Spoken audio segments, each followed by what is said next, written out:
Luiz. Boa noite. Boa noite. Felipe, jogo encardido contra os possíveis candidatos ao título também. O Flamengo não consegue a vitória, mas finaliza 19 vezes, vai bem, coloca a bola na trave, o Wallace entra muito bem no segundo tempo. Queria que você fizesse uma avaliação do desempenho do time e o que dá para tirar de positivo também desse empate. É um grande adversário, um adversário que sem nenhuma dúvida estará aí na briga, na parte de cima da tabela, e sabemos da força e da qualidade dos jogadores, e esperávamos um jogo desse jeito, um jogo difícil, um jogo onde tem jogadores com muita qualidade, que sabem jogar jogos grandes também. E hoje, na minha opinião, jogamos muito melhor do que no ano passado naquele... Peraí, o que deu? Não parou de falar no fundo. Será que alguém pode avisar que está tendo uma entrevista coletiva transmitida ao vivo? Se poderiam falar mais baixo? Baixar um pouquinho. É possível, né? Queríamos atrapalhar também vocês. Toda vez só vai. Pois é. Vamos lá? E na minha opinião, a equipe fez um jogo hoje melhor do que ano passado. Aquele jogo onde o primeiro tempo estava 3-0 e acabou ficando 3-2. Hoje jogamos melhor que aquele jogo. Porém, não conseguimos concretizar as nossas oportunidades de gol. Eles tiveram um contra-ataque, fizeram, né? E depois tiveram alguma outra possibilidade de contra-ataque, mas, como eu sempre digo, nós escolhemos a forma de jogar e nem sempre vamos ganhar, mas essa é a forma que eu quero, esse é o estilo que eu quero ver meu time, pressionando, deixando o adversário em dificuldades, que o adversário não consiga tirar a bola do Flamengo, que nós sejamos os protagonistas do jogo. Depois dependeremos, né, da bola entrar muitas vezes ou não, ou desses detalhes que são micro, mas que, claro, que temos muitas coisas para corrigir, como todos os jogos. Felipe, boa noite. Emanuele Ribeiro, do GE. Globo. Como você disse, o Flamengo dominou, criou mais chances, poderia ter saído com a vitória hoje aqui, mas também do outro lado tinha um adversário que montou uma estratégia que foi para buscar esse ponto também. O Inter tirou o Flamengo do conforto ali em alguns momentos no primeiro tempo, principalmente com a marcação, né? E a gente viu o Flamengo sentindo a falta desse jogador de criação no meio-campo. O Arrascaeta está lesionado, o Gerson também não pôde vir para o jogo hoje, que é um jogador que poderia dar mais força física para o Flamengo ali pelo lado. Sem o Arrascaeta, o Alcaraz emprestado, como que o Flamengo vai buscar uma solução para essa criação ali no meio de campo? O que você acha que dá para fazer no elenco? Hoje você foi com 4 atacantes para o jogo, mas o que você acha que dá para fazer com esse elenco nessa questão do meio campo ali? Estou bem servido, tinha inúmeras possibilidades para começar o jogo. É verdade que a data FIFA é complicada, porque os jogadores chegam, por exemplo, o exemplo do Plata chegou com 2 jogos 90 minutos e com duas viagens de 7 ou 8 horas, né? Então chegou sem condição de jogo. Gerson, Arrascaeta, todos esses. Mas quando falta um jogador, a gente sente falta. Claro que sente falta. Sentimos falta do Vinha, sentimos falta do Pedro, sentimos falta de todos os jogadores, porque o grupo todo disponível é mais forte. Quando falta uma peça, é uma peça a menos que nós temos para poder vencer. Mas os jogadores que entraram em campo, eu estava com plena convicção de que iam fazer um grande jogo, que iam fazer tudo o que o treinador pedisse para eles, e eles fizeram. É verdade que não tinham jogado juntos ainda, e alguns até em funções um pouco diferentes, mas que fizeram perfeitamente. E você bem disse, diante de um grande adversário que não veio para empatar. O Inter veio para vencer o jogo e veio para tentar tirar a bola do Flamengo e ser protagonista e sair jogando, mas não conseguiram. E a gente conseguiu colocar o Inter defendendo em bloco baixo na área deles e ter que se fechar. Isso é mérito do jogo de hoje, desses jogadores. Tivemos a chance de fazer, não fizemos, porém, o futebol é assim mesmo. E sobre a criação, como eu falei, tem outras formas de conseguir fazer o time ter essa criação. Aliás, hoje não foi um problema, porque criamos chances de gol. Felipe, Raíza Simplício aqui da Gol Brasil e da revista Placar. Você falou sobre o Flamengo ter realmente criou várias oportunidades hoje, acabou não conseguindo fazer os gols. E você citou também algumas coisas que tem que melhorar e etc. Essa questão da pontaria seria algo que o Flamengo precisa melhorar? Durante o Campeonato Carioca também o Flamengo teve muito volume de jogo e em alguns jogos, né, não conseguiu converter. E rapidinho, Rodrigo, não me mata, mas é só para entender se você conta com o Pedro já nesse mês de abril, no final do mês, por exemplo, como é que está essa situação? Que dia é hoje? Março ou abril? Nós estamos 29 de março. 29 de março? Não, sim. Pedro, contamos com o Pedro em abril. Se nada acontecer fora do previsto, né? Porque ele está na fase aí final da recuperação dele, esperamos ter o Pedro em campo ainda em abril. E sobre a pontaria, assim, obviamente que os atacantes vivem de números de gols e durante a temporada passam por altos e baixos, né, nesse quesito tá fino na frente do goleiro, tá frio e tá mais gelado, né? Esses atacantes precisam desses gols para se soltar e poder criar. Então vão ter dias que assim a bola não vai entrar, como foi hoje, que o Juninho teve 2 ou 3 chances. O Wallace também teve 2 chances, se eu não me engano. Não lembro se o Bruno teve alguma, mas eles vão ter chances e vão ter dias que eles vão converter até as mais difíceis e vão ter dias que as fáceis não vão entrar. Isso é totalmente do futebol. E claro que depois os números, cada atacante tem o seu. Tem atacante que acaba o ano com 50 gols e tem atacante que acaba o ano com 12, ou com 10 ou com 5.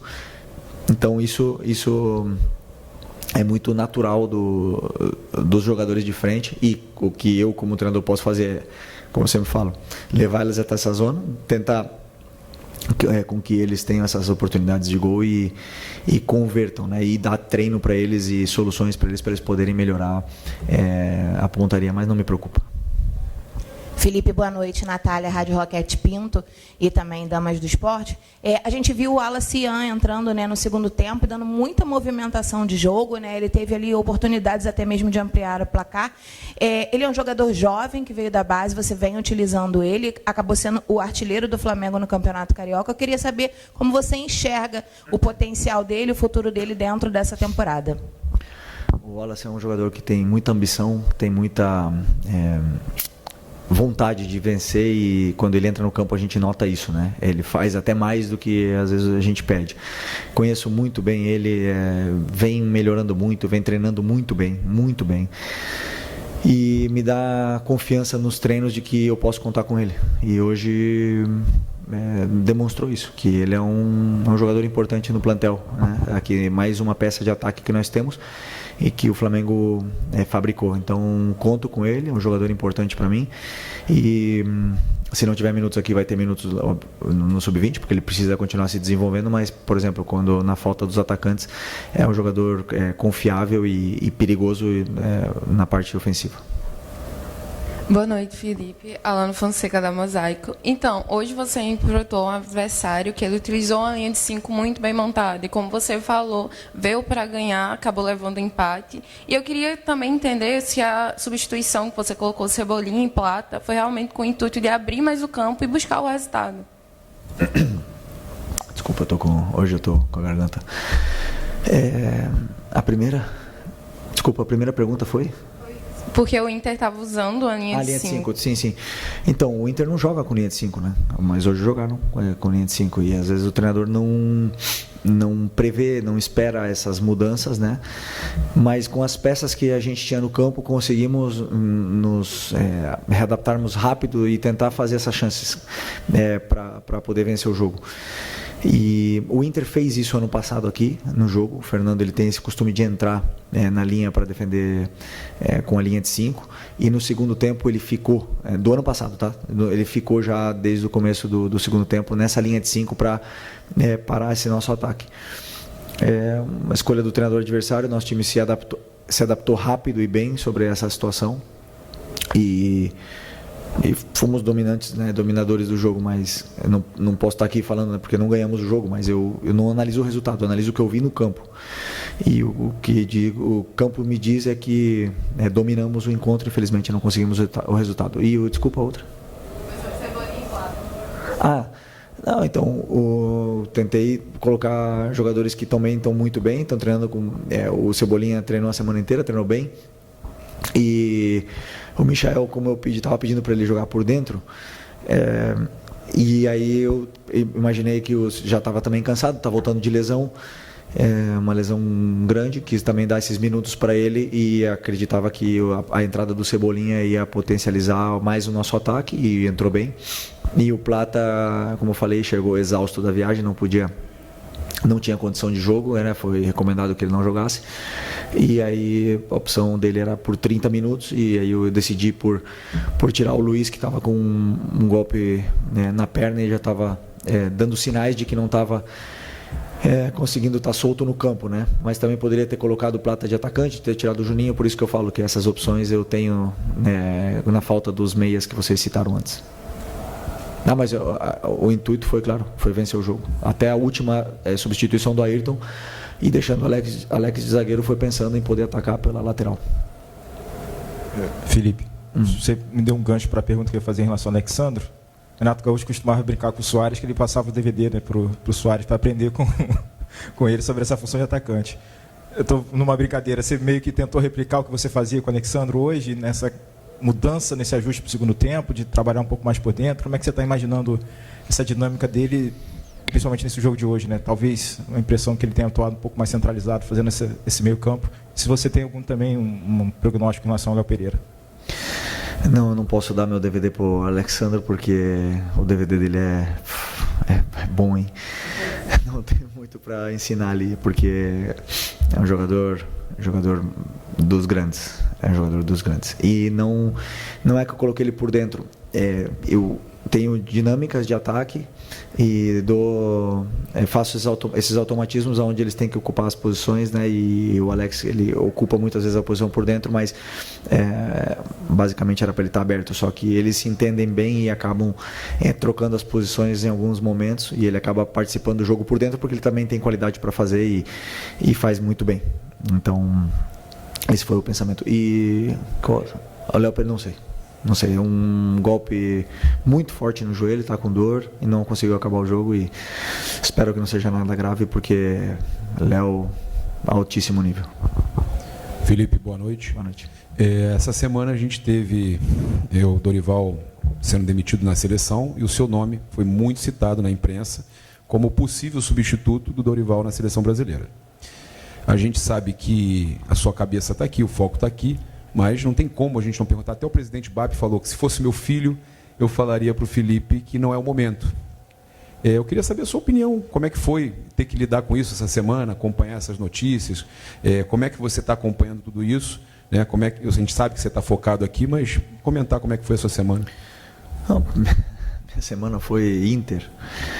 Totalmente estudando e analisando e trabalhando e treinando sobre o Internacional de Porto Alegre. E assisti o jogo da seleção, fiquei muito triste pelo Dorival porque é um grande amigo, tenho um carinho muito grande, um respeito muito grande por ele porque ele me ajudou muito. O Dorival me ajudou muito, desejo muita sorte, sucesso e não tenho dúvida que em breve nos estaremos enfrentando aí nos campos. E você mesmo respondeu a pergunta, o que é a realidade. A realidade é a minha semana de trabalho contra o Internacional e vocês me conhecem, eu tenho um contrato com o Flamengo. Não tenho mais agora, a única coisa que eu penso é na Libertadores, Táchira. É a única coisa que passa na minha cabeça, mais nada. Boa noite, Felipe. Léo José do Coluna do Fla. Já aproveitando o final da resposta sobre o Táchira, esse primeiro jogo do Brasileirão contra o Internacional já se mostrou um nível de competitividade um pouco diferente do que a gente viu no Campeonato Carioca. E agora a gente vai ter um Flamengo e Táchira na quinta-feira.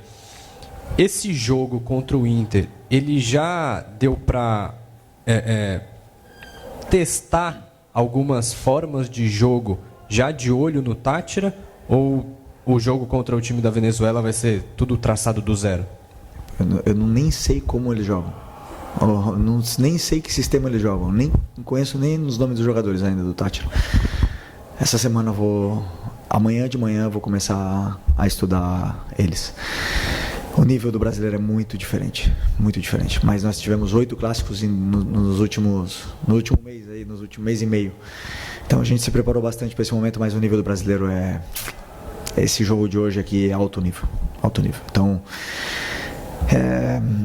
por mais que a gente queira preparar muitas vezes, né, um adversário, quando vem jogadores como Alan Patrick, Wesley, Valência, Borré, o nível é nível Europa. Esses jogadores são muito grandes, muito bons, e é difícil de jogar o campeonato. Então agora queríamos muito ter vencido esse jogo em casa, não conseguimos, porém são 38 rodadas, é um campeonato longo e vence o melhor e o mais regular. Então é importante que sejamos sinceros com o que foi feito, nós dentro do nosso vestiário sejamos sinceros com o que foi feito no jogo. Se tivesse ganhado o jogo jogado mal, teremos que ser sinceros com a gente mesmo, porque temos que sempre estar evoluindo, melhorando para poder tentar ir em busca desse campeonato. E a partir de amanhã, Tátira. Boa noite, Felipe. Bruno Castanha, Bruno TV e também B2 na área. Eu queria perguntar para você especificamente do Bruno Henrique. O Bruno Henrique hoje jogou numa função diferente, mais como meio, jogando atrás do Juninho, com bola e também sem bola na marcação e não na primeira linha. Ele também marcando o Fernando, principalmente no primeiro tempo, nessa série de bola. Eu queria que você falasse para mim o que você pensou em relação ao Bruno Henrique nessa posição. Obrigado. Primeiro, o Bruno fez um treino comigo. Esse jogador esse cara é muito diferente. Esse cara é muito, muito diferente. E aí eu conversei com ele hoje, pedi se ele tinha condições, se ele queria, né, se ele estava em condições, se ele se sentia confortável de começar o jogo e quanto tempo mais ou menos ele poderia aguentar.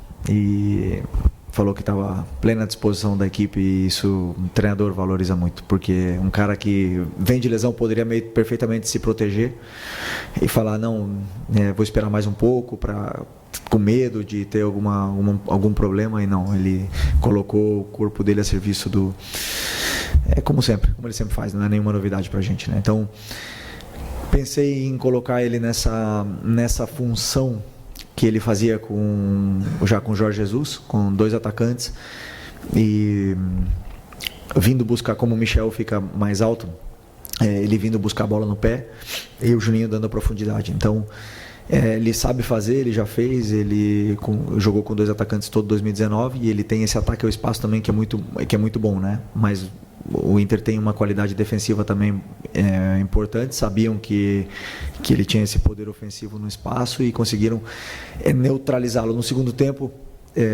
já ficou mais alto com o Michel por dentro, e aí ele senti ele mais solto, né, um pouco mais assim. Para mim fez um grande jogo, um grandíssimo jogo, e sobre a pressão, não é que ele estava com o Fernando, ele e o Juninho tinham que pressionar, só que eles em determinados momentos ia o Juninho, outros ia ele, e acabamos pressionando um time que é difícil de ser pressionado, muito difícil de pressionar o Inter. O Inter são poucos adversários que tiram a bola do Inter, então tem mérito nesse sacrifício dos jogadores.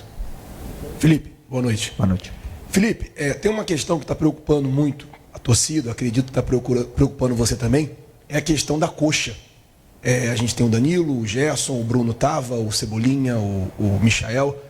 São alguns jogadores que tiveram problema na coxa nesse começo de temporada.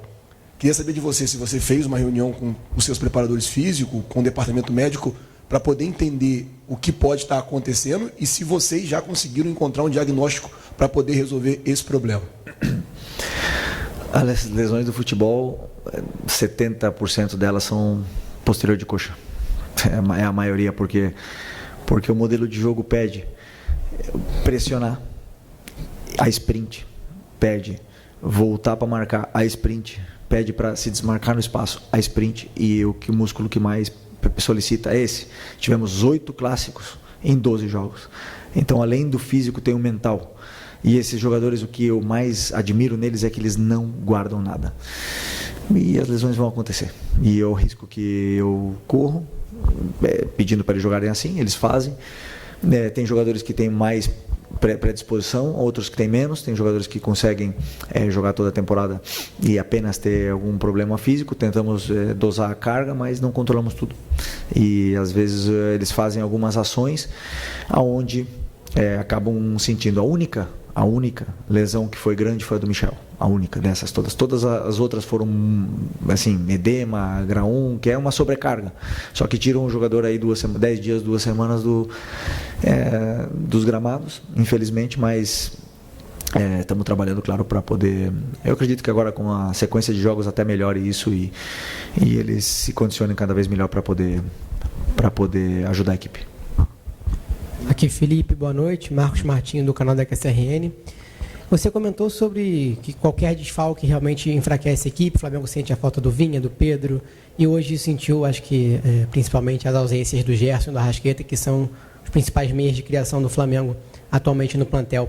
Você identifica ou considera que o Flamengo talvez necessite de mais meias com essas características no plantel para poder repor as ausências deles?